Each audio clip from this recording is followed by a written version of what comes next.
समन्ता चक्रवालेषु अत्रा गच्छन्तु देवता सद्धम्मं मुनिराजස්ස සුනන්තු සග්ග මොක්ඛදං ධම්මස්සවන කාලෝ අයං භදංතා ධම්මස්සවන කාලෝ අයං භදංතා ධම්මස්සවන කාලෝ අයං භදංතා නමෝ තස්ස භගවතු අරහතෝ සම්මා සම්බුද්දස්ස නමෝ තස්ස භගවතු අරහතෝ සම්මා සම්බුද්දස්ස නමෝ තස්ස භගවතු අරහතෝ සම්මා සම්බුද්දස්ස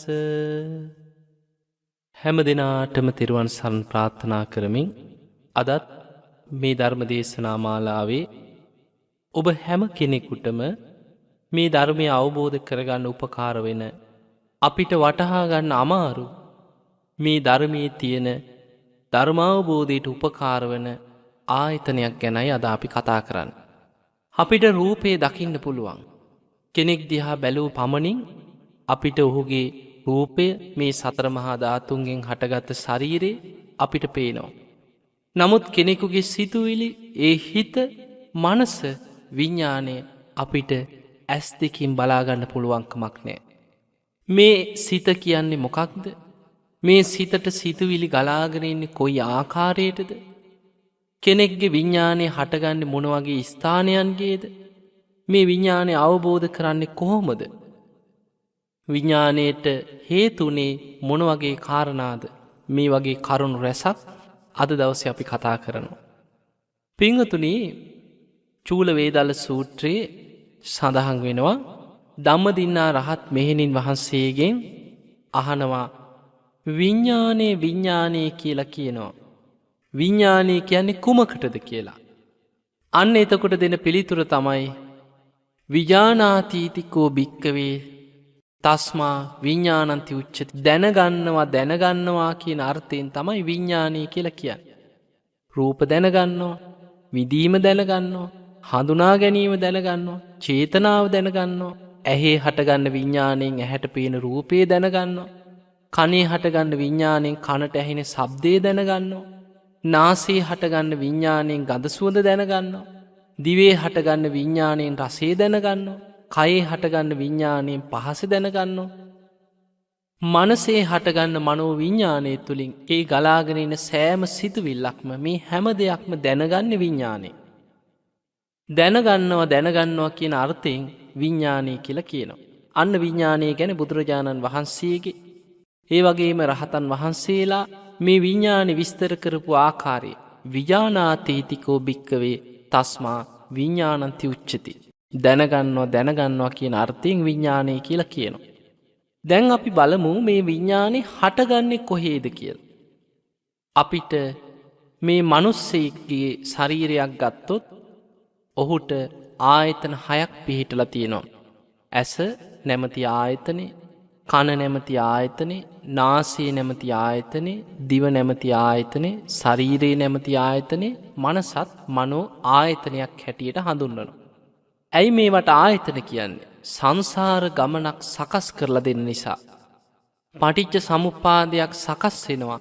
මේ ඇහැට, කනට, නාසයට, දිවට, කයට, මනසට එන හැම අරමුණක් පාසාම අවිද්‍යා සහගත කෙනා තුළ මේ පටිච්ච සම්පාදයේ සකස් වෙවි සංසාර ගමනක් හැදෙනවා. අන්නේ සසර ගමන සකස් කරන නිසා මේවට ආයතන හැටියට හඳුන්වනවා. මේ ආයතන 6ම විඥානේ හටගන්න. ඇසේ හටගන්න විඥානේ චක්කු විඥානේ හැටියට හඳුන්වනවා. කනේ හටගන්නා විඥානේ සෝත විඥානේ. නාසයේත් විඥානේ හටගන්නවා ගහන විඥානේ. දිවේ හටගන්නවා විඥානේ ජීවහා විඥානේ. මේ ශරීරයේ මුල් කරගෙන, කය මුල් කරගෙන හැම තැනම කයි විඥානේ හටගන්නවා කාය විඥාන. මනසේ විඥානේ හටගන්නවා මනෝ විඥානේ. එතකොට අපට පේනවා මේ ඇස, කන, නාසය, දිව, ශරීරය, මනස කියන ආයතන 6ම විඥානේ සකස් වෙනවා. හැබැයි මේ ආයතන 6ම විඥානේ සකස් වීමෙන් තමයි පංච උපාදානස්කන්ධයක් හැදෙමින් යන සංසාර ගමනකට මුල් වෙන්නේ මේ විඥානේ හට ගැනීම. විඥානයක් නැත්නම් මේ රූපයේ පැවැත්මක් අරගෙන යන්න පුළුවන්කමක් නෑ. දැන් අපි ගමු අපි නාම රූප හැටියට කෙනෙක්ව බෙදනවා. ඒ වගේම තවත් සරලව ගත්තොත් සිතයි කයයි කියලා දෙකකට කෙනෙක්ව බෙදන්න පුළුවන්. කය කියන්නේ මේ සතර මහා ධාතුන්ගෙන් හටගත්ත මේ ශරීරය. සිත කියන්නේ ඔහුගේ මේ ශරීරය ඇසුරු කරගෙන සකස් වෙන මනෝවිඤ්ඤාණය ආදී මේ හැම අරමුණක්ම අරගෙන මේ කර්ම සකස් කරමින් මේ හැම දැනීමක්ම මුල් කරගෙන සකස් වෙන විඤ්ඤාණය සිත මේ හැම දෙයක්ම විස්තර කරගන්න පුළුවන්. එතකොට බුදුරජාණන් වහන්සේ පෙන්නනවා මෙන්න මේ විදිහට දවසක් ජානුස්සෝනි කියලා බ්‍රාහ්මණෙක් බුදුරජාණන් වහන්සේගෙන් අහනවා ස්වාමීනි මේ එකිනෙකට වෙන වෙනම ගෝචර විෂයන් නැති පංච ඉන්ද්‍රියන්ට පිළිසරණ මොකක්ද? එකිනෙකට වෙන වෙනම ගෝචර විෂයන් තියෙන්නේ. ඇසට ගෝචර වෙන්නේ රූප, කනට ගෝචර වෙන්නේ ශබ්ද, නාසයට ගෝචර වෙන්නේ ගඳ සුවඳ, දිවට ගෝචර වෙන්නේ රස, කයට ගෝචර වෙන්නේ පහස. එතකොට එකිනෙකට වෙන වෙනම ගෝචර විෂයන් නැති ඉන්ද්‍රියන් පහක් තියෙනවා. ඇස, කන, නාසය, දිව, ශරීරය. මේ ඉන්ද්‍රියන් පහම බාහිරට විවෘත වෙලා තියෙන. ඇහැට පේන්නේ මේ බාහිර ලෝකේ තියෙන රූප. කනට ඇහෙන්නේ බාහිර ලෝකේ ඇතිවෙන ශබ්ද. නාසයට දැනෙන්නේ මේ හමාගෙන යන ගඳ සුවඳ. දිවට දැනෙන්නේ අපි කන බොන දේවල් වලින් මේ තමන්ගේ ශරීරයට ඇතුල් කරගන්න මේ මුඛය නැමැති ආයතනය ඔස්සේ මේ දිවේ දැවට එනකොට ඒ ජීවහා විඤ්ඤාණයෙන් මේක දැනගන්න. එතකොට දිව නැමැති ආයතනයට දැනෙන්නේ රස, කයට දැනෙන්නේ පහස. එතකොට එකිනෙකට වෙන වෙනම ගෝචර විෂයන් තියෙනවා. මේ පංච ඉන්ද්‍රියන්ම පිළිසරණ කරගන්නේ මොකක්ද කියලා ඇහුවේ. අන්න බුදුරජාණන් වහන්සේ වදාළ බ්‍රාහ්මණය එකිනෙකට වෙන වෙනම ගෝචර විෂයන් නැති පංච ඉන්ද්‍රියන්ටම පිළිසරණයි කියව මනස. අන්න දැන් ඔබ තේරුම් ගන්නට ඕන ඇස කියන්නේ මනස පිළිසරණ කරගෙන පවතින දෙයක්. කන කියන්නේ මනස පිළිසරණ කරගෙන පවතින දෙයක්. නාසය කියන්නේ මනස පිළිසරණ කරගත්ත දෙයක්. දිව කියන්නේ මනස පිළිසරණ කරගත්ත දෙයක්. ශරීරය කියන්නේ මනස පිළිසරණ කරගෙන පවතින දෙයක්. ඊළඟට මේ බ්‍රාහ්මණය බුදුරජාණන් වහන්සේගෙන් අහනවා ස්වාමීනි භාග්‍යතුන් වහන්සේ එහෙමනම් මනසට තියෙන පිළිසරණ මොකක්? බුදුරජාණන් වහන්සේ වදාළ බ්‍රාහ්මණයේ මනසට තියෙන පිළිසරණ තමයි කීවා සිහිය දියුණු කිරීම, සතිය. දැන් ඔබට තේරෙන්නට ඕනේ ඇසෙන් දකින රූප මනස පිළිසරණ කරගෙන පවතින නිසයි අපි ඇහෙන් දැකපු දේවල් අවුරුදු ගානකට පස්සේ හරි අපිට සිහි කරගන්න පුළුවන්. මම ඔය දේ මීට අවුරුදු ගානකට කලින් එදා මේ විදියටයි තිබ්බේ. අපි යමක් දිහා දැකලා අපි ඒක වටහා ගන්නවා, දැනගන්නවා. එහෙමනම් අපේ ඇහෙන් පේන හැම දෙයක්ම මනසේ තැම්පත් වෙනවා. මනස ඇහෙන් දකින දේවල් අනුභව කරනවා. ඒ වගේමයි කනට ඇහෙන දේවල් අපිට කවුරු හරි බැන්නනම්, ಗುಣ කිව්වනම්, සමහර වෙලාවට අපි අහපු දේවල් අවුරුදු ගානකට පස්සේ හරි කෙනෙකුට මතක් වෙනවා. අසවලා මට මේ විදියට කියලා තියෙනවා. මෙයා මෙන්න මේ විදිහේ කතාවක් අසවල් කාලේ කියලා තිබුණා. එතකොට මේ සියල්ල මතකයේ තියෙනවා. එහෙමනම් කනට ඇහෙන හැම දෙයක්ම මනස තුල තැම්පත් වෙනවා. ඒ ඇහෙන දේවල් මනස පිළිසරණ කරගෙනයි කියනවා පවතින. නාසයට දැනෙන ගඳ සුවඳ මේ ගඳක්ද මේක සුවඳක්ද මේක මෙන්න මේ විදියයි ඒ කාලේ මෙහෙමයි. එතකොට මේ සියල්ල මනසේ තැම්පත් වෙලා තියෙනවා. කාපු බීපු දේවල් වල රස මනසේ තියෙනවා. මේ විදියට කෙනෙක් කන බොන දේවල් ගැන ඒ රසයන් ගැන කතා කරන්නේ ඒ සියල්ල මනසේ තැම්පත් වෙන නිසායි. ශරීරයට දැනෙච්ච සීතලක් හෝ උණුසුමක් හෝ මේ දැනෙන හැම ගොරෝසු සියුම් හැම ස්පර්ශයක්ම විඳපු පහස මනස තුල තැම්පත් වෙනවා. ඒ නිසා පින්වතුනි ඇහැට පේන දේවල්, කනට ඇහෙන දේවල්, නාසයට දැනිච්ච දේවල්, දිවට දැනිච්ච දේවල්, කයට දැනිච්ච දේවල් සියල්ල අනුභව කරන්නේ. ඒ සියල්ල තැම්පත් වෙන්නේ, සියල්ල ගොඩ නැගෙන්නේ මනස නැමැති ආයතනය තුලයි. මන නැමැති ආයතනය තුලයි. එහෙමනම් මනස කියලා ආයතනයක් අපිට තියෙනවා. හැබැයි අපිට මේ ඇස, කන, නාසය වගේ බාහිරින් දකින්න බැරි දෙයක්. අභිධර්මයේ විස්තර කරන්න මේ මනස කියන එක හදවතේ කොටසක අඩපතක් පමණ වෙන මේ ලේ ධාතු ඇසුරු කරගෙන පවතින දෙයක් හැටියට අභිධර්මයේ මේ මන ආයතනය මනස නැමති ආයතනය විස්තර කරනවා. බලන්න ඔබට ලොකු දුකක් පීඩනයක් ඇතිවුණහම පපු අමාරුවක් නේ ඇතිවෙන ලොකු දුකක් ඇතිවුණහම් පපුුවටනේ දමාරු.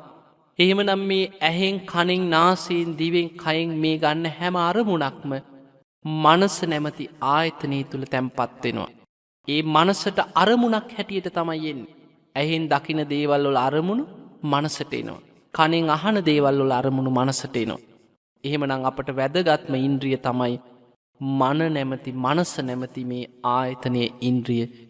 මේ මනසට තියෙන රැකවරණය හැටියට බුදුරජාණන් වහන්සේ පෙන්වේ සිහිය දියුණු කිරීමමයි මනසට තියෙන රැකවරණය. පිංගතුනි ඔබේ ජීවිතයේ තුළ ඔබට තියෙන වටිනාම දේ තමයි සිහියක් රැකිලා තියෙනවන. ඔබට හොඳ සිහි කල්පනාවක් තියෙනවන. ඔබට යමක් නැවත නැවත සිහිකර කර විමසන්න පුළුවන් හැකියාවක් තියෙනවනං. ඔබ ගොඩාක් පින්වන්ත කෙනෙක්.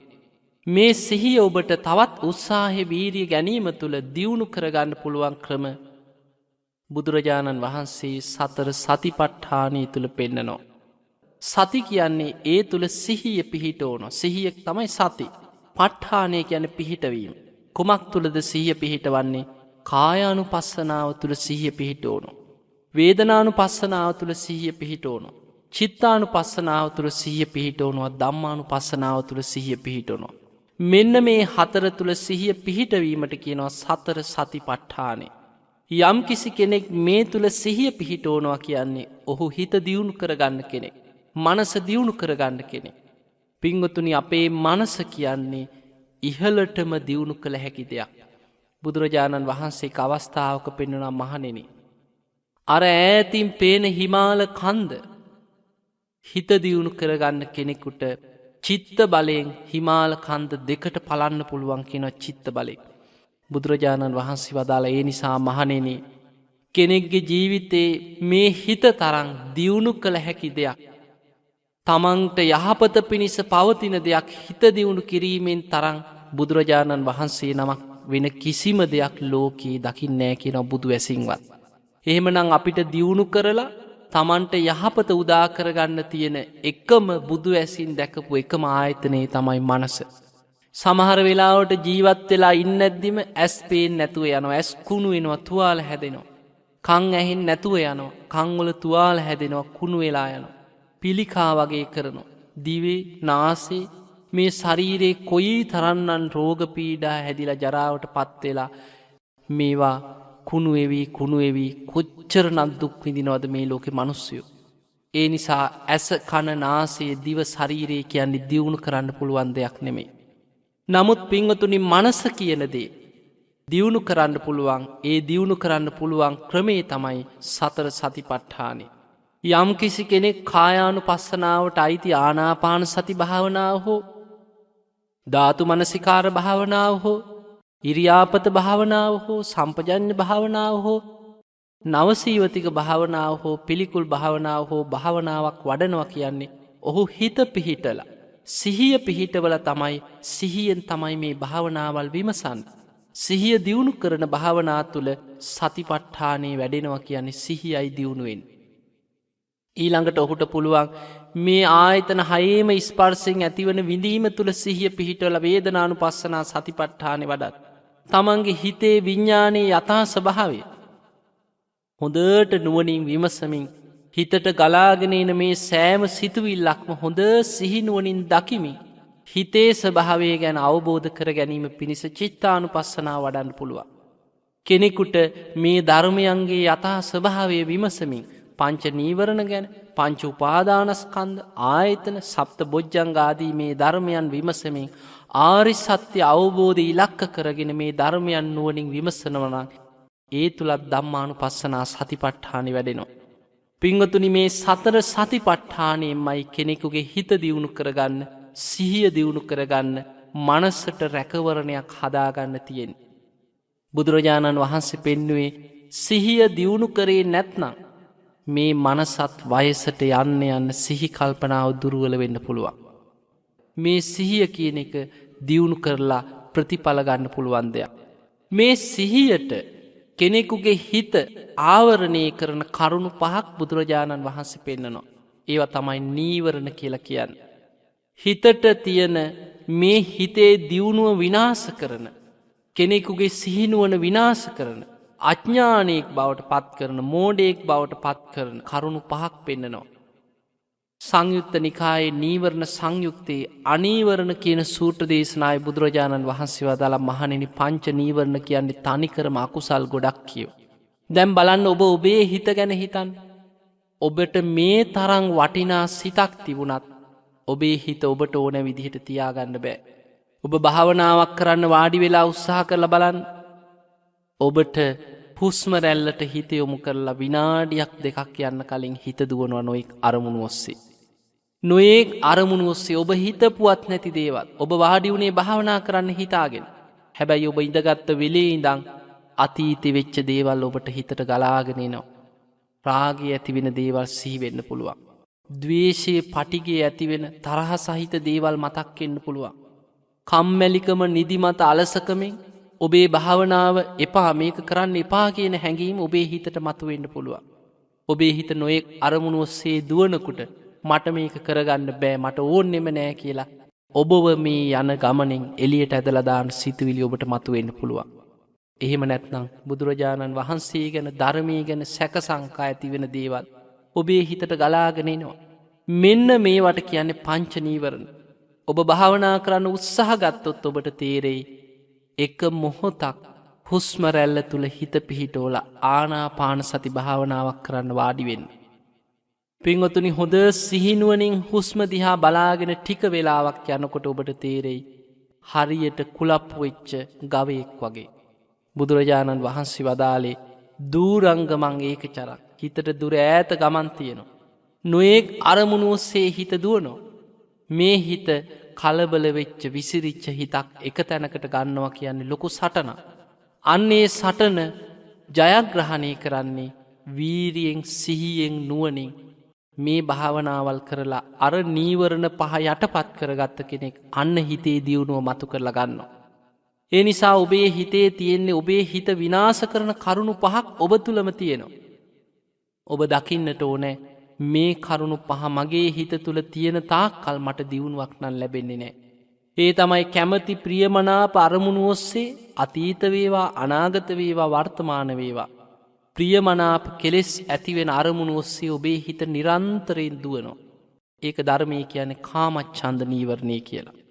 ඒ වගේමයි භාවනා කරන්න ඇස් දෙක පියාගත්ත වෙලේ ඉඳන් සමහර වෙලාවට හිතට තරහ ඇති වෙන දේවල් කවුරු හරි බැන්නනම් තමන්ට වෙනස්කමක් කරාන තමන්ගේ දෙයක් පැහැරගත්තනම් අතීත අරමුණක් වේවා අනාගතේ වෙයි කියලා හිතෙන දෙයක් වේවා වර්තමාන වෙච්ච දෙයක් වේවා හිතට මතුවෙවි තරහ උපදිනවා. නූපන් ද්වේෂය උපද්දවන අරමුණු හිතට මතුවෙනවා. අන්න ඒක ව්‍යාපාද නීවරණේ හැටියට බුදුරජාණන් වහන්සේ පෙන්වනවා. ඒ වගේමයි උද්දච්ච කුක්කුච්ච උද්දච්ච කියන්නේ හිත විසිරෙනවා. හිත මේ නොයෙක් අරමුණු ඔස්සේ විසිරීමත් එක්ක සැකේ උපදිනවා. මට මේක කරගන්න බෑ. මට මේක කරගන්න බෑ කියලා පසුතැවීමක් ඇති වෙනවා. උද්දච්ච කුක්කුච්ච. ඒ වගේමයි නිදිමත, කම්මැලිකම, අලසකම, බත්මත මේක කරන්න බෑමයි කියන හැඟීම හිතට ඇති වෙලා අලසකමක් උපදිනවා. තීන මිද්ද. ඒ වගේම විචිකිච්ඡාව, සැකය. මේ අරමුණු වලින් ඔබේ හිත පහලට ඇදලා දාලා ඔබව සම්පූර්ණයෙන් අපායවල වලට අරගෙන ගියේ ඔන්න ඔය කරුණු පහ. ඒ නිසා පින්වතුනි තමන්ගේ හිතේ ඉන්න මේ හතුරන් හඳුනගත්තේ නැත්නම් තමන්ගේ හිතේ ඇතිවෙන දෙයින් තමන් විනාශ වෙලා යනවා. බුදුරජාණන් වහන්සේ පෙන්වුවේ යකඩේක හටගන්න මලකඩ යකඩේ කා දමනවා. අන්න ඒ වගේ තමයි තමන්ගේ හිතේ මතුවෙන මේ කෙලෙස් තමන්ගේ හිතේ මතුවෙන මේ නීවරණාදී බලවත් අකුසල් වලින් තමන්ව විනාශේ කරා අරගෙන යනවා. පින්වතුනි බලන්න ඔබ රහතන් වහන්සේලාගේ තේර ගාථා රහත් භික්ෂුණීන් වහන්සේලාගේ තේරී ගාථා කියවනකොට ඔබට තේරෙයි රහතන් වහන්සේලා හිතට ගරහා කරනවා. උන්වහන්සේලා තමන්ගේ සිත දිහා භාවනා කරන්න වාඩි වෙනකොට උන්වහන්සේලාට තේරෙනවා මේ හිත කොච්චරනම් නොමකට අරගෙන යන උත්සාහ කරනවද. උන්වහන්සේලා හොඳ සිහිනුවණින් තමන්ගේ හිතේ ඇතිවන මේ නීවරණාදී අකුසල් වලට බැනවදිනවා. ඒ සිත නුඹ මාව අපායට අරගෙන ගියා නේද? නුඹ මාව තිරිසන් ලෝකේ ඉපැද්දෙව්වා නේද? නුඹ මාව ප්‍රේත ලෝකවලට අරගෙන ගියානේ ඒ සිත නුඹට ආයෙමත් මම මේ සතර අපායේ වැටි වැටි යන දුක් සහිත ගමනේ මාව අරගෙන යන්න මං ඉඩ තියන්නේ නැහැ. නුඹ මේ විදියට භාවනා අරමුණේ පිහිටලා මම කියන විදියට දමණය වෙයන්. මේ විදියට රහතන් වහන්සේලා තමන්ගේ හිතට නිග්‍රහ කරමින් අර කෙලෙස් සහිත අරමුණු වලට තමන්ගෙම හිතින් ගරහා කරමින් ධර්මයේ තුල හිත පිහිටවන්න උත්සාහගත් ආකාර ඔබට තේර තේරී ගාථාවලින් දකින්න පුළුවන්. මේ මනස නැමැති ආයතනය දියුණු කරගන්න පුළුවන් සිහිය දියුණු කරන කෙනෙකුට හිතේ තියෙන නීවරණ ආදී මේ අකුසල් යටපත් කරලා හිත සමාධිමත් කරගෙන හිත දියුණු කරගෙන ධ්‍යානවලට පළවෙනි ධ්‍යානයට දෙවෙනි ධ්‍යානයට තුන්වෙනි ධ්‍යානයට හතරවෙනි ධ්‍යානයට හිත දියුණු කරලා බුදුරජාණන් වහන්සේ වදාළ මහණෙනි කෙනෙකුගේ හිත දියුණු කිරීම තුලමයි කියනවා පුබ්බේ නිවාසානුස්සති කියන මේ පෙර ජීවිත බලන නුවණ ඇති කරගන්න. එතකොට බලන්න මේක වෙන කොහෙවත් තියෙන දෙයක් නෙමෙයි. තමන්ගෙම හිත තුල තිබිච්ච වැහිලා තිබ්බ දෙයක් මතු කරලා විකසිත කරලා ගන්නවා. අර නීවරණාදී අකුසල් යටපත් කරලා හිත දියුණු කරලා සමාධිමත් කරගෙන හිත දියුණු කරගන්න කෙනාට තමන්ගෙම හිතේ චිත්ත ශක්තියක් ගොඩ නැගිලා තමන්ගේ හිතින් පෙර ජීවිත දකින නුවණක් උපදවා ගන්න පුළුවන්. මොකද අපි මේ සංසාරේ ඉපදෙමින් මැරෙමින් ඉපදෙමින් මැරෙමින් ආපු පිරිසක්. කෙනෙකුට මේ ඇහෙන් පේන රූපය කෙනෙක්ගේ මේ ශරීරයට කෙනෙක් කියන්න පුළුවන් ඔය කෙනා ඕනනම් අවුරුදු 50ක් 60ක් ජීවත් වේ. අද මේ වෙනකොට අද ලෞකික තියෙන පරමායුෂ වලට අනුව අද සාමාන්‍ය ආයු අපේක්ෂාව 70ක් 68ක් 69ක් වගේ ආයු අපේක්ෂාව. කලාතුරකින් කෙනෙක් තමයි 80ක් 90ක් ජීවත් වෙන්නේ. එතකොට මේ ශරීරයට ආයුෂක් පනවන්න පුළුවන්.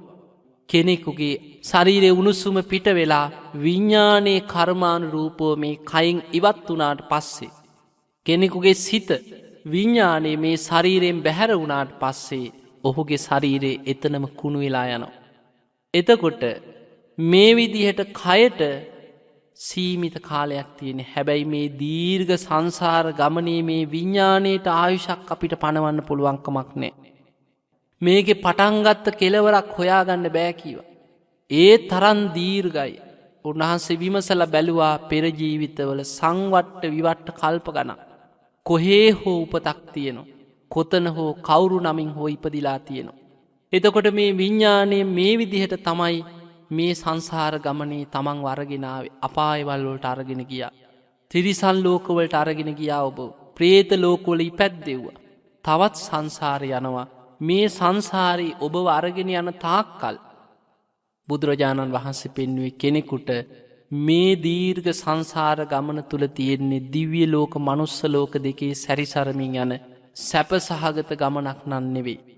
බුදුරජාණන් වහන්සේ පෙන්වුවේ සංසාරික සත්වයාට සතර අපාය කියන්නේ මහගෙදර වගේ කියනවා. කලාතුරකින් තමයි සංසාරේ යන කෙනෙක් මනුස්ස ජීවිතයක් දිව්‍ය ජීවිතයක් ලබන්නේ. වැඩිම වාර ගානක් නිරයේ තිරිසන් ලෝකේ പ്രേත ලෝකෙම තමයි ඉපදී දුක් විඳ විඳ මේ සංසාරික සත්වයන් මේ අකුසල් ගෙව ගෙවා යන සංසාර ගමන. ඒ නිසා පින්වතුනි මේ දීර්ඝ සංසාර ගමනේ මේ යන විඥානය දීඝනිකායේ මහා ප්‍රදාන කියන සූත්‍රයේ කෙනෙක් උපත කරා යන ක්‍රමේ තාම ලස්සනට විස්තර කරන. කෙනෙක් මැරෙනවා කියන්නේ ඒ කෙනාගේ ආයුෂ අවසන් වෙනකොට උණුසුම ශරීරයෙන් බැහැරට යනකොට තේජෝ ධාතුව කර්මානුරූපී විඥානේ පිට වෙලා යනවා. ඔහුගේ විඥානේ යනවා කියන්නේ මේ හිත විතරක් පාවෙලා යනව නෙමෙයි. බොහෝ වෙලාවට සමාජේ නොඑක් වැරදි මත තියෙනවා මේ හිත විතරක් පාවි තියෙන තැනක් ඇති. සමහරු කියන ඕක මේ ගන්ධබ්බයක් කියලා මේ හිත විතරයි තියෙන්නේ. තව කෙනෙක් කියනවා නෑ 7 දවසේ දානි දුන්නාට පස්සේ තමයි උපත කරා යන්නේ. එතකන් කැරකි ඉන්නවා මේ දානි දෙන ඒ පින අනුමෝදන් වෙලා තමයි උපතකට යන්නේ. එතකන් තියෙන්නේ හිත විතරයි කියලා. හැබැයි බුද්ධ දේශනාවල බුදුරජාණන් වහන්සේ පෙන්වන්නේ රූපයෙන් තොරව, වේදනාවෙන් තොරව, සංඥාවෙන් තොර, සංස්කාරවලින් තොර තනිව පවතින විඥානයක් හෝ තනිව ගමන් කරන විඥානයක් හෝ තනිව වැඩෙන විඥානයක් හෝ තනිව පවතින විඥානයක් බුදුරජාණන් වහන්සේ බුදු ඇසින්වත් ලෝකේ දකින්නේ නැහැ කියනවා. ඒකේ තේරුම තමයි විඥානේ යම් තැනක තියෙනවා නම් රූප වේදනා සංඥා සංස්කාර ඇසුරු කරගත්ත විඤ්ඥානයක් තියේ. රූපයේ බැසගත්ත විඤ්ඥානය. වේදනාවේ බැසගත්ත විඤ්ඥානය. සංඥාවේ බැසගත්ත විඤ්ඥානයක් සංස්කාරයන්ගේ බැසගත්ත විඤ්ඥානය. ඒක තේරුම පංච උපාදානස්කන්දය සමගයි හැම වෙලායම කෙලෙස් සහිත කෙනාගේ විඤ්ඥානය පවතින්. ඒ නිසා යම් තැනක උපතක් කරා ඇදිලා යනවනං ඒ විඤ්ඥානයේ රූප වේදනා සංඥා සංකාර ඇසුරු කරගත්. නාම රූපයෙන් හටගත්ත විඤ්ඥානයක් නාමරූප ඇසුරු කරගෙනමයි පවතින්. නාමරූපයෙන් පිටතට විඤ්ඥානය විතරක් ඇදිලා යන්නේ නෑ. ඒ නිසා යම් තැනක විඤ්ඥානයක් බැසගන්නවන. බුදුරජාණන් වහන්සේ වදාලා කෙනෙක් මරණයට පත්වෙනකොට මේ නාමරූපවලින් සකස් වෙච්ච විඤ්ඥානය ගිහිල්ලා කෙනෙකුගේ මවකුසක් තුළ බැසගත්. එතන විඤ්ඥානය කියපු හම එතකොට ඔබ තේරුම් ගන්න ඕන පංච උපාදානස්කන්දය එක්කමයි පිට වෙලායන්. ගිහින් මවකුසේ බැසගත්තට පස්සේ. මවකුස තුළ අර දෙමව්පියන්ගේ එකතුවීමෙන් සකස් වෙච්ච මේ කලලේ තුළ විඤ්ඥානය බැසගන්න. විඤ්ඥානය බැසගත්තට පස්සේ විඤ්ඥානය තුළ තියෙනවා සංසාරිකව රැස්වෙච්ච කුසලාකුසල කර්ම ශක්තිය. මේ කර්ම ශක්තියත් එක්ක විඤ්ඥානයේ අර සංසාරිකව ඒ රැස්වෙච්ච දේවල්වලට අනුව තමයි මේ කලලේ සකස් වෙලා ටික ටික නාමරූප ධර්මයන් වැඩෙන්නේ. යම් තැනක විඤ්ඥානයක් බැසගත්තනං ඊට අනුරූපීව නාමරූප වැඩෙනවා. නාමරූප සකස් වෙනවා කියන විඤ්ඥාන පච්චයා නාමරූපම් නාමරූප පච්චා සලායතන නාමරූපයන්ගෙන් හැදෙන්නේ ආයතන හයක්. එතකොට මවකුසේ විඤ්ඥානය බැස ගැනීමත් සමඟ මේ කලල රූපය තුළ තියෙන මේ සතර මහා ධාතු ඇසුරු කරගෙන කර්මාන් රූපීව ආයතන හයක් මවකුස තුළ සකස් වෙන. ආනන්ද හාමුදුරුවන්ගේ බුදුරජාණන් වහන්සේ විමසනව ආනන්දය යම් වෙලාවක මවකුසේ බැසගත්ත මේ විඤ්ඥානය ටික කාලයක් මවකුසේ වැඩිලා මේ විඤ්ඥානය මවකුසින් බැහැරට ගියොත් මවකුසින් දරුවෙක් බිහි වෙනවද කියලා. ආනන්ද හාමුදුරුවකින නොහේ තම්බන්තේ නැහැ ස්වාමීනි. ඔබ දැකල ඇති සමහරයට දරුව ලැබෙන්න දරුව කුසේ විඤ්ඥාන පිළිසිඳ ගන්න. දරුව වැඩීගෙන ගිහිල්ල මාස 4න් 5න් 6න් දරුව වැඩීම නතර වෙනවා. අන්තිමට දරුවෙක් නෙමෙයි මස් වැදැල්ලක් බිහි වෙනවා. එක්කො ගබ්සා වෙනවා. එහෙම වෙන්නේ අර විඤ්ඥානය කාලයක් මවකුසේ වැඩෙනවා. හැබැයි මනුස්ස ජීවිතයක් හැටියට මනුස්සෙක් හැටියට ඉපදෙන්න තරම් පින බලවත් නෑ. ඒ විඤ්ඥානය මවකුසෙන් බැහැරට යනවා. විඤ්ඥානය මවකුසෙන් බැහැරට ගියාට පස්සේ අර ශරීරයේ තුළ මවකුස තුළ ඒ කලලේ වැඩිලා ආයතන හයක් හැටියට කෙනෙක් උපදින්න බෑ විඤ්ඥානයක් නැතුව. ඒ නිසා ඒ කලලේ ගබ්සාවීමක් සිද්ධ වෙනවා. එහෙමනම් අපිට පේනවා විඤ්ඥානයක් මවකුසේ බැසගෙන ඒ විඤ්ඥානය තුළින් තමයි කලල රූපය තුළ තියෙන මේ ආහාර ඕජාවාදී මේ සියල්ල එකතු කරගෙන කර්මාන් රූපීව ආයතන හයක් හැටියට කෙනෙක් උපදින්. දැන් ඔබ හිතන්න ඉපදුනා කියන්නේ කෙනෙක් උපදිනවා. මනුස්සලෝක කෙනෙක් ඉපදුනාන මොනවද ඉපදිලා තියෙන්. බුදුරජාණන් වහන්සේ ඉපදීම විස්තර කරනවා ආයතනානම් පටිලාබෝ. ආයතනයන්ගේ පහළවීම ඉපදීමයි කියලා. එහෙනම් ඉපදිච්ච කෙනෙක් තුළ තියෙන්නේ අර විඤ්ඥානයේ මවකුසේ බැසීමෙන් සකස් වෙලා නාමරූප වැඩිල සකස් විච්ච ආයතන හයක්. කෙනෙක් ඉපදුනානම් පුංචි දරුවෙක් වේවා. ඉපදිච්ච කෙනෙක් තුළ අපිට දකින්න ලැබෙන්නේ ඇස් දෙකක්, කනක්, නාසයක්, දිවක්, ශරීරයක්, මනසක්. එතකොට මේ ආයතන හයම ඇසුරු කරගෙන විඤ්ඥානය තියෙනවා. චක්කු විඤ්ඥානය, සෝත විඤ්ඥානය, ගහන විඤ්ඥානයේ, ජිව්හා විඤ්ඥානයේ, කාය විඤ්ඥානයේ, මනෝ විඤ්ඥානය. මේ ආයතන හයම ඇසුරු කරගෙන විඤ්ඥානය තියෙනවා. හැබැයි මේ පංච ඉන්ද්‍රියන්ගෙන් ගන්න අරමුණු හැම එකක්ම අනුභව කරන්නේ මනස. අන්නේ නිසා වැදගත්මදේ තමයි මනස නැමති ආයතනය සකස් වෙන මේ මනෝමය විඤ්ඥානය. ඒ නිසා පින්වතුනි ඔය විදියට තමයි කර්මානුරූපී උපත කරා යන්නේ. කෙනෙක් බිත්තරයක් ඇතුලේ ඉපදුනත් අර විඤ්ඥානය ගිහිල්ලා කර්මානුරූපීව මේ පංච උපාදානස්කන්ධයේ බිත්තරය ඇතුලේ බැසගත්තට පස්සේ ඒ බිත්තරේ තියෙන ශ්‍රාවය ඇසුරු කරගෙන කර්මානුරූපීව Tamanට අවශ්‍ය විදිහට අර අකුසලයට අනුව කෙනෙක් තිරිසන් ලෝකෙ උපදින්න කර්මය හැදුනන එක්ක තිරිසම් මවකුසකින් හරි මවකුසයකින් හරි ඒ විදිහට අවශ්‍ය ශරීරයක් හදාගෙන එළියට එනවා. දැන් අපි ගමු බිත්තරයක් ඇතුලේ බැසගෙන බිත්තරේ ඇතුලේ නාම රූප හැටියට වැඩිලා ඔන්න බිත්තර කටුව බිඳගෙන කුකුල් පැටියෙක් හරි කුරුල් පැටියෙක් හරි එළියට එනවා. ඒ එළියට ආපු කෙනාට තියෙන්නේ මොනවද? පොටක් තියෙනවා. ඒක තමයි කට. ඇස් දෙකක් තියෙන්න පුළුවන්. නාසයක්, දිවක්, ශරීරයක්, මනසක් තියෙනවා. ඕපපාතිකව පහළ වුණත් කෙනෙක් මැරෙනකොට ඒ සැනින් ඕපපාතිකව විඤ්ඤාණේ කර්මානුරූපීව ශරීරයක් හැටියට හදාගන්න. බුදුරජාණන් වහන්සේ මේකට කාලයක් පනවන්නේ ඊටාම සුළු කාලයයි. චිත්තක්ෂණයක වෙනසක් තියෙන්නේ. විඤ්ඤාණය මෙතනින් චුත වෙනකොටම කර්මානුරූපීව තවත් තැනක පිළිසිඳ ගන්නවා. ඒ අතර අන්තරා භවයක් හෝ කෙනෙක් ගිහින් උපදිනකන් තව මේ මාස ගාණක් හෝ සති ගාණක් හෝ 7 දවස් දානි දීලා ඉවර වෙනකන් හෝ අහස එහා මෙහා පාවි ඉන්න අතරක් ගැන කිසිම දේශනාවක නැහැ. බුද්ධ දේශනාවේ තියෙන බුදුරජාණන් වහන්සේ වදාලා කෙනෙක් අකුසල් කරපු කෙනෙක් නම් ඒ කෙනා මැරෙනකොට උපමාවකට කියනවා යථාබතන් නික්ඛිත්තෝ ඒවං නිරේ. හරියට හිසේ තිබ්බ බරක් බිමට වැටෙනවා වගේ ඒ සැනින් මෙතනින් මරණයට පත්වෙනකොට ඒ සැනින් ඕපපාතිකව නිරේ පහළ වෙනවා. එක්ක ප්‍රේත ලෝකයක් නම් ඕපපාතිකව ඒ මැරෙනකොටම ඊළඟ චිත්තක්ෂණයේම සැනින් කර්මානුරූපීව ඕපපාතික අමනුස්සයෙක්ගේ ශරීරයක් හැටියට ඔහුගේ ශරීරය මැවෙනවා. දෙවි කෙනෙක් නම් බුදුරජාණන් වහන්සේ උපමාවට පෙන්වනවා යථාබතන් නික්ඛිත්තෝ ඒවං සග්ගේ. හරියට ඔළුවේ තිබ්බ බරක් බිමට වැටුණා වගේ ඒ සැනින් දෙවි කෙනෙක් වෙලා ඊළඟ චිත්තක්ෂණයේම ඔහු පහළ වෙනවා දෙවියෙක් හැටියට. ඒ නිසා පින්වතුනි කෙනෙක් මරණයට පත් වෙලා ආයෙමත් උපතක් ලැබෙනකන් හිත විතරක් පවතින තැනක් නැහැ. අපි හිතමු සමහර වෙලාවට මෙහෙම වෙන්න පුළුවන්. කෙනෙක් ආයෙමත් මව් කුසේ උපදින්න පින් කරපු කෙනෙක් කියමු. එතකොට තමන්ට කර්මානුරූපීව සුදුසු දෙමව්පියෝ ඊළඟට තමන්ට කර්මානුරූපීව සකස් වෙච්ච ඒ පිරිසක් තමන්ට ලැබෙනකන් ඒ අයගේ එකතු වීමෙන් කලලයක් හැදෙන තෙක් ඒ විඤ්ඤාණයට යම්කිසි කාලයක් ඉන්න වෙන්න පුළුවන්.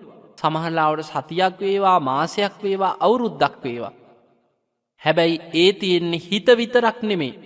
ගන්ධබ්බේ කියලා මේ හිත විතරක් පාවි තියෙනව නෙමෙයි. බුද්ධ දේශනාවේ බුදුරජාණන් වහන්සේ පෙන්වුවේ විඤ්ඤාණේ තනියෙන් කොතනකවත් රැඳෙන්නේ නැහැ. නාම රූපයන්ගෙන් හටගත්ත විඤ්ඤාණේ හැම වෙලාවෙම රූපේ ඇසුරු කරගෙන වේදනාවක් ඇසුරු කරගෙන සංඥා සංස්කාර ඇසුරු කරගත් විඤ්ඤාණයක්මයි තියෙන්නේ. ඒ නිසයි බීජ සූත්‍රෙ පෙන්වුවේ රූප වේදනා සංඥා සංස්කාර වලින් තොර තනිව පවතින විඤ්ඤාණයක් බුදු ඇසින්වත් දකින්නේ නැහැ කියලා. එහෙමනම් ඔබ හිතන්න මව් කුසක් සකස් වෙනකන් ඉන්න යම් කාලයක් තියෙනවා නම් එතනක් තියෙන යම් උපතක්. Tamanට සුදුසු මව් කුසක් ලැබෙනකන් එතනක් තියෙන්නේ උපතක්. එතනක් ජීවියෙක් මිසක් එතන හිත විතරක් කය නැත්තනක් නෙමෙයි. එතනත් විඤ්ඤාණය පවතිනවා.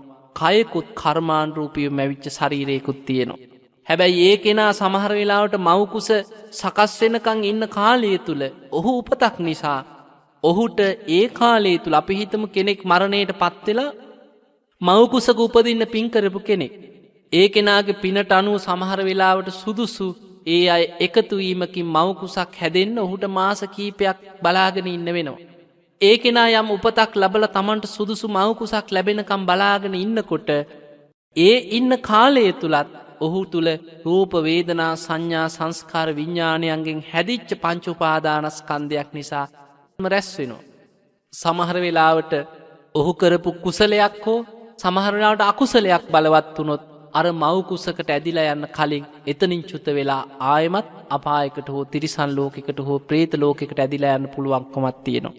ඒ නිසා පින්වතුනි මේ සංසාර ගමනේ හැම වෙලාවෙම විඤ්ඤාණය රූපයක් ඇසුරු කරගෙනමයි පවතින්නේ. වේදනා සංඥා සංස්කාර ඇසුරු කරගත්ත විඤ්ඤාණයක්මයි මේ ලෝකේ පවතින්නේ. යම් වෙලාවක විඤ්ඤාණය තනියම පවතිනවා නම් ඒ කෙනාගේ විඤ්ඤාණය පිරිනිවන් පානවා. බුදුරජාණන් වහන්සේ රහතන් වහන්සේලා ගැන පෙන්වන්නේ එත්ත ආපෝච පඨවි තේජෝ වායෝ නගහදති විඤ්ඤාණංච නිරෝධේන එත්තේ තං උපරුජ්ජති කියනවා. බුදුරජාණන් වහන්සේ වදාළ රහතන් වහන්සේලාගේ විඤ්ඤාණය පඨවි ආපෝ තේජෝ වායෝ කියන සතර මහා ධාතු තුල රූපයක් තුල පිහිටන්නේ නැහැ කියනවා. ඒ සතර මහා ධාතුන්ගෙන් මිදිච්ච වේදනා සංඥා චේතනාවන් තුල නොපිහිටි විඤ්ඤාණයක් යම් කිසි කෙනෙක් තුල තියෙනවා නම් ඒ කෙනා මරණයට පත්වෙනකොට බුදුරජාණන් වහන්සේ උපමාවකට පෙන්නවා හරියට පහන්සිලක් නිවිලා යනවා වගේ. තෙලුයි වැටි අවසන් වනාට පස්සේ ඒ පහන්සිල තෙලුයි වැටි අවසන් වෙනකොට එතනම නිවිලා යනවා. ඊට පස්සේ කෙනෙකුට පණවන්න බෑ අන්න මේ පහන් දැල්ල අතන්ට ගිය. මේ පහන් දැල්ල අන්න අතන තියෙනවා කියලා මේ ලෝකයේ මේ පරිසරයේ විශ්වයේ කොතනකවත් තැනක් පණවන්න පුළුවන්කමක් නෑ. ඇයි පහන් දැල්ල පවතින්න හේතුවක් නිසා. ඒ හේතුව තමයි තෙලුයි වැටි. තෙලුයි වැටි අවසන්වීමත් එක්ක පහන් දැල්ලට පවතින්න උපකාරවන හේතු නැතිවීමෙන් ඵලය නිරුද්ධ වෙලා යනවා. අන්නේ වගේ තමයි විඤ්ඥානයක් යම් තැනක සකස් වෙනවා නම් පවතිනවා නම් පවතින්නේ අවිද්‍යාවත් තණ්හාවත් නිසාමයි. යමෙකුට විඤ්ඥානය නිරුද්ධ කරලා මේ සංසාර ගමන ඉපදමින් මැරමින් මේ දීර්ඝ ගමනේ අරගෙන යන ඔබව අපායට ඇදගෙන යන ඔබව තිරිසන්ලෝකෙට ඇදගෙන යන ප්‍රේතලෝකෙට ඇදගෙන යන මේ නොයෙක් උපත් කරා ඇදගෙන යන මේ විඤ්ඥානය ඔබට නිරුද්ධ කරන්න අවශ්‍යනං මේ විඤ්ඥානය හා බැඳී තියෙන මේ රූප වේදනා සංඥා සංකාර ඇසුරු කරගෙන ඒවට බැඳිලා ඉන්න විඤ්ඥානයේ අවිද්‍යාව නිසාමයි. අන්නේ අවිද්‍යාව ප්‍රහාණය වෙන ආකාරයට විද්‍යාව පහළ වෙන ආකාරයට ඔබට හිතන්න පුළුවන්න.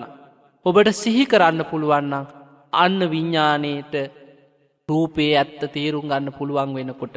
වේදනා සංඥා සංස්කාර කියන්නේ මේක අනිත්‍ය දෙයක්. මේක වෙනස් වෙලා යන දෙයක්. මේක නැසී වෙනසී යන දෙයක්. මේක දුකට අයිති දෙයක්. මේක පිළිකුල් සහගත දෙයක් කියලා මේ පංච උපාදානස්කන්ධයේ ඇත්ත අනිත්‍ය ස්වභාවය මේක අනිත්‍යයි දුකයි අනාත්මයි කියලා මේක ත්‍රිලක්ෂණයේ වැටහෙනකොට අන්න විඤ්ඥානයේ රූපයෙන් මිදෙනවා. වේදනා සංඥා සංස්කාරවලින් මිදෙනවා. මේ රූප වේදනා සංඥා සංස්කාර කෙරෙහි තියෙන තණ්හාවෙන් මිදීමත් එක්ක අන්න විඤ්ඥානයට ආයමත් පිහිටන්න අල්ලගන්න තැනක් නෑ. අල්ලගන්න තැනක් නැති වෙනකොට හරියට තෙලුයි වැටි අවසන් වෙච්ච පහන් දැල්ලක්. එතනම පහන්සිල නිවිලා යනවා වගේ මරණයත් එක්ක රහතන් වහන්සේලා පිරිනිවන් පානුව මොකද ඒ රහතන් වහන්සේලාගේ විඤ්ඥානයේ පිරිනිවන් පෑමත් එක්කම එතනම නිරුද්ධ වෙලා යනවා මිසක් ආයමත් තණ්හාවෙන් අල්ලගන්න තැනක් නෑ. නමුත් කෙලෙස් සහිත කෙනාගේ විඤ්ඥානය හැම වෙලායම රූපයක් ඇසුරු කරගෙන ඉන්නේ. වේදනා සංඥා සංස්කාර ඇසුරු කරගත්ත විඤ්ඥානයක් තියෙන්. ඔහුගේ ශරීරය මෙතනින් නිරුද්ධ වෙනකොට කර්මාණු රූපීව ඊළඟ චිත්තක්ෂණයේ ඔහු තවත් නාමරූපයන්ගෙන් සකස් වෙච්ච එක්ක බිත්තරයක් ඇතුළි හරි වෙනත් මවකුසක හරි ඕපපාතිකව හරි තෙත් පරිසරයක හරි කොහේ හෝ තැනක් අල්ලගන්නවා විඤ්ඥාණයෙන් ගිහිල්ලා. ඒ නිසා හොඳට මතකතියාගන්න අපිට අපි කැමති වුණා කියලා අපි ඇඩුව වැලපුනා කියලා අපිට වෙන කිසිම ක්‍රමයකින් මේ භයානක සසර දුකෙන් මිදෙන්න පුළුවන්කමක් නෑ. මේ සංසාර දුකෙන් මිදෙන්න කෙටි ක්‍රමත් නෑ. කෙටික්‍රම තියෙනවා නම් මහාකාරුණික බුදුරජාණන් වහන්සේ අපිට දේශනා කරනවා. සමහර වෙලාවට දරුවෙක් ලැබෙන් අපේක්ෂාවෙන් ඉන්න දෙමව්පියෝ. අපේක්ෂා කරන බෝධි පූජාතිීලා ඉල්ලීමක් නො අනේ මට පින්වන්ත දරුවෙක් ලැබේවා. මට පින් ඇති පෙර පින් තියෙන මේ වගේ ගුණයහපත් කෙනෙක් මට ලැබේවා කියලා එවැනි ආරාධනාවන් කරනවා. එතකොට එවැනි ආරාධනාවක් තුළ මේ සංසාර යන විඤ්ඥානයක් අපිට කැඳවාගන්න පුළුවන්ද කියන කාරණය අපි විමසල බලමු. ඇත්තෙම පිංගතුනේ ධර්මයේ සඳහන් වෙනවා දිව්‍ය ලෝකෙ ඉන්න දෙවියන් දිව්‍ය ආයුෂ අවසන් වෙලා දිව්‍ය ලෝකෙන් චුතවෙන්න ආසන්න වෙනකොට පුබ්බ නිමිත්ත කියලා සූට දේශනාවක් තියෙනවා කුද්දක නිකායේ. අනෙක් දෙවිවරු ඇවිල්ලා මේ දෙවියාට කියනවා පින්වත ඔබ සුගතියේ හිත පිහිටවන්න. පින්වතුනි දිව්‍ය ලෝකෙ දෙවි කෙනෙක්ගේ දිව්‍ය ආයුෂ අවසන් වෙනකොට අනික් දෙවියන්ට තේරෙනවා. මොකද ඔහු පැළඳගෙන ඉන්න දිව්‍ය මල්මාලා පරවෙනවා. දිව්‍ය සලුපිලි කිලුටු වෙන්න ගන්නවා. දිව්‍ය විමානවල සිත් අලවන්නේ නෑ. දෙවියන්ගේ ශරීරයෙන් දහඩිය වැගිරිලා දුර්වර්ණ වේගෙන යනකොට අනෙක් දෙවියන් දන්නවා දැන්නම් මේ කෙනාගේ ආයුෂ ඉවරයි. දිව්‍ය ලෝකෙ ඉන්න තරම් පින අවසන් වෙලා දිව්‍ය ලෝකයේ සැප සම්පත් විඳපු කාලය ඉවර වේගෙන යන්න. එතකොට දිව්‍ය ලෝකෙ ඉන්න කාලේ අවසන් වෙනකොට ඒ කෙනාට ඊළඟට උපදින්න තියෙන්නේ එක්ක මනුස්ස ලෝකෙ, එක්ක නිරේ, එක්ක තිරිසන් ලෝකෙ, එක්ක පෙරේත ලෝකෙ, එක්ක මොකක් හෝ අමනුෂ්‍ය තැනක. දිව්‍ය ලෝකෙ උපදින්න තියෙන පින ගෙවිලා අවසానයි. අන්න එතකොට දෙවිවරු කැමති වෙන්නේ නෑ ඒ කෙන අපායකට වැටෙනවා දකින්න කවුරුත් දෙවි කෙනෙක් කැමති වෙන්නේ නෑ. තමන් එක්ක එකට දිව්‍ය සැප සම්පත් විඳපු මේ කෙනා දිව්‍ය ලෝකෙන් චුත වෙන්න ආසන්න වෙනකොට අනික් දෙවිවරු ඔහුට වට වෙලා කියනවා ඊතෝ බොහෝ සුගතින් ගච්ඡ පින්වත ඔබ සුගතියට යන්න. සුගතින් ගන්වා සුලද්ද ලාභන් ලබ ඔබ සුගතියට ගිහිල්ලා උතුම් ලාභය ලබා ගන්න. සුලද්ද ලාභන් ලබිත්වා සුපතිට්ඨිතෝ භවාති උතුම්ම ලාභය ලබාගෙන ඔබ ඒ තුල ස්ථාවර වෙන්න. බුදුරජාණන් වහන්සේ බුදු ඇසින් මේ කාරණේ දැක්කා. දිව්‍ය ලෝකේ දෙවියන් චුත වෙන්න ආසන්න වෙනකොට අනික් දෙවිවරු ඔහු වටා එකතු වෙලා ඔහුගේ හිත පිහිටවනවා ඔබ සුගතියට ගිහින් උතුම් ලාභය ලබාගෙන ඒ තුල ස්ථාවර වෙන්න කියලා. බුදුරජාණන් වහන්සේ වදාළ මහණෙනි දෙවියන් දිව්‍ය ලෝකේ ඉඳන් සුගතිය කියලා ඒ චුත වෙන්න ආසන්න දෙවි කෙනාට පෙන්වුවේ මේ මනුස්ස ලෝකයයි. ඇයි දිව්‍ය ලෝකේ ඉඳන් මනුස්ස ලෝකෙට එන්න කියලා සුගතිය කියලා මනුස්ස ලෝකෙ පෙන්වුවේ? ඔහුට දිව්‍ය ලෝකේ ආයුෂ නැති නිසායි. ඔහු දිව්‍ය ලෝකෙන් චුත වෙන්න ආසන්න නිසා ඊළඟට සුගතියක් හැටියට යම් මට්ටමින් හරි ධර්මය අවබෝධ කරන්න තියෙන මනුස්ස ලෝකෙ. ඒ නිසා මනුස්ස ලෝකෙ හිත පිහිටවන්න. ඒ ගිහින් උතුම් ලාභය කියන්නේ තුනුරුවන් තුල ස්ථාවර වෙන්න කියන එකයි. අන්න බුදුරජාණන් වහන්සේ වදාලා මේ විදියට දෙවියන් ඔහුට මනුස්ස ලෝකෙ ගිහිල්ලා හරි තුනුරුවන් තුල ස්ථාවර වෙලා මේ ධර්ම අවබෝධය කරගන්න කියලා මඟ පෙන්වීමක් කරනවා. ඔබ දරුවෙක් අපේක්ෂාවෙන් ඉන්නවා නම් ඔබට පුළුවන් තුනුරුවන් වන්දනා කරලා පිරිත් ධර්මයන් සජ්ජායනා කළ දෙවියන්ට පින් දීලා තමන් හොඳ සීලාදී ගුණ ධර්මයක පිහිටලා තමන් පංචශීලය ආරක්ෂා කරන සීල් ගුණ දහම් රකින්න ධර්මානුකූල ජීවිතයක් ගත කරන කෙනෙක් නම් බෝධි පූජාවක් තියලා හරි ඔබ ඒ දෙවියන් සිහිපත් කරලා ඉල්ලීමක් කරන්න. දිව්‍ය ලෝකවලින් චුත වෙන්න ආසන්න පින් ඇති දෙවිවරු ඉන්නවනම් අපි මේ විදිහේ ප්‍රතිපක්තිගරුක ජීවිතයක් ගත කරනවා. අපි මේ විදිහේ සීලවන්ත පිරිසක් මේක සත්‍යයක්. අපි මේ විදිහේ ධර්මානුකූලව තිසරණේ පිහිටවු පිරිසක් මේක සත්‍යයක්. ඒ නිසා මේ පින් ඇති කෙනෙක් මගේ කුසේ පිළිසිඳගෙන මේ දරුවෙක් හැටියට බිහි වෙලා අපටත් ඒ දරුවටත් මේ හැම දෙනාටම මේ බුද්ධ ශාසනයේම ධර්මයම අවබෝධ කරගන්න පරිසරය ලබා දෙන්න පින් ඇති කෙනෙක් මගේ කුසට පැමිණේවා කියලා එහෙම ආරාධනයක් කරලා ගෙන්න ගන්න පුළුවන්කම තියෙනවා. බොහෝ වෙලාවට නිතර නිතර ඔබ තමන් තුල තියෙන ගුණධර්ම ගැන සිහි කළ සත්‍ය ක්‍රියා කරනකොට දෙවියන්ට ඔබ වරමුණු වෙනවා. එදා විහාර මහා දේවිය වයෝ වෘද්ධ දිව්‍ය ලෝකෙ හිත පිහිටවාගෙන හිටපු ස්වාමීන් වහන්සේ නමක් ළඟට ගිහිලා ආරාධනයක් කරා දිව්‍ය ලෝකෙ උපදින්න කලින් මගේ මේ කුසේ හිත පිහිටවා ගන්න මේ බුද්ධ ශාසනය වෙනුවෙන් අනාගතයේ රජකමට පත් වෙලා ශාසනය ආරක්ෂා කරන්න කටයුතු කරලා පින් රැස් කරගෙන දිව්‍ය ලෝකේ යන්න. තුන් වතාවක් මේ ඉල්ලීම කරනකොට මේ ස්වාමීන් වහන්සේ ඒ ඉල්ලීම පිළිගත්. ඒ මත මරණයට පත්වෙච්ච සැනින් විහාර මහා දේවියගේ කුසේ පිළිසිඳගත් බව ඉතිහාස ග්‍රන්ථවල සඳහන් වෙලා තියෙනවා. ධර්මයේ තියෙනවා බුදුරජාණන් වහන්සේ පෙන්නනවා සද්ධා සීල සුත ත්‍යාග ප්‍රඥා තියෙනවා නම් තමන්ටත් පුළුවන් තමන් කැමති දිව්‍ය ලෝකයක තමන් කැමති තැනක හිත පිහිටවන්න. එනිසා පින්වතුනි මේ ධර්ම දේශනාවෙන් සමස්තයක් හැටියට ඔබ තේරුම් ගන්න. ඔබේ හිත කියන්නේ ජීවිතයේ තියෙන වැදගත්ම ආයතනයක්. ඇස කන නාසය දිව කය කියන්නේ අපිට දියුණු කරන්න බැරි ජරාවට පත්වෙන ලෙඩ වෙලා මරණයට පත් වෙලා කුණු වෙලා යන දෙයක්. නමුත් මනස කියන්නේ දියුණු කළ හැකි දෙයක්. පෙර ජීවිත බලන නුවණ ඇති කරගන්න දිවස් නුවණ උපදවා ගන්න එක දිබ්බ චක්කු දිබ්බ සෝත 이르දි ප්‍රාතිහාර පෑම පවා මේ සියල්ල කරන්නේ හිත දියුණු කිරීමෙන්. එහෙමනම් කෙනෙකුගේ හිත දියුණු කරලා මේ තරම් විශාල ප්‍රාතිහාරයක් පාන්න පවා පුළුවන් නම් නොයෙක් 이르දි ප්‍රාතිහාර පාන්න හිත කියවන්න පෙර ජීවිත දකින්න අනාගතේ දකින්න මේ සියල්ල දකින්න දියුණු කළ හැකි හිතක් ඔබට තියෙනවා නම් ඔබේ හිත මේ වැහිලා තියෙන නීවරණ වලින් පිරිසිදු කරගෙන සමත විදර්ශනා භාවනා වලින් හිත දියුණු කරගෙන හිත දමනය කරගන්න. මේ පංච උපාදානස්කන්ධය ගැන බැඳීමෙන් තියෙන මේ විඥාණයෙන් මිදෙන්න නම් පංච උපාදානස්කන්ධයේ ඇත්ත අනිත්‍ය දුක්ඛ අනාත්ම කියන ත්‍රිලක්ෂණයම විමසනකොට අන්න පංච උපාදානස්කන්ධයෙන් මිදිච්ච රූප වේදනා සංඥා සංස්කාර කෙරෙහි අවබෝධයෙන් යුතු මිදිච්ච ඒ කෙරෙහි තණ්හාවෙන් මිදිච්ච විඥානයක් ඔබට ඇති කරගන්න පුළුවන්. යම් දවසක ඔබේ විඤ්ඥානයේ රූප වේදනා සංඥා සංස්කාරවලින් මිදුනා නං හරියට පහන්සිලක තෙලුයි වැටි අවසන් වෙලා පහන්සිල නිවීගියා වගේ ඔබටත් නොපිහිටි විඤ්ඥානය ඇතුව පිරිනිවන් පාන්න පුළුවන්කම තියෙනවා. මේ ජීවිතයේදීම මම සියලු අකුසල්වලින් වලකිනවා. සබ්බ පාපස් සකරන. මමත් පණ්ඩිතයෙක් හැටියට කුසල් දහම් පින් දහම් රැස් කරගන්නවා. කුසලස් උපසම්පදා. මම මගේ හිත දියුණු කරගන්නවා. සචිත්ත පරියෝ දපන. මමත් මේ බුද්ධ ශාසනය තුළ ධර්මයම අවබෝධ කරගන්න මහන්සිගන්න කෙනෙක් බවට පත්වෙනවා කියෙන අධිෂ්ඨානය ඇති කරගන්න. පිංහතුන එහෙමනං අද ධර්ම දේශනාවෙන් ධර්මාණු ශාසනාවෙන් අපි රැස් කරගත් සියලු පුුණ්‍ය ධර්මයන්.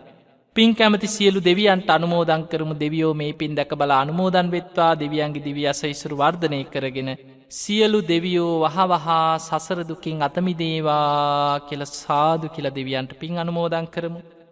ධර්මශ්‍රවනය කර ලංකාවාසී ලෝකවාසී හැම දෙනාටමත් නිදුක් නීරෝගී භාවේ සැලසේවා තුනුරුවන්ගේ ආශිර්වාද රැකවන සැලසේවා. ඔබ හැම දෙනාටම ධර්මාවබෝධය පිණිස මේ සියලු පින ඒකාකාර උපකාර වේවා කියලා අපි ආශිර්වාද කරනවා.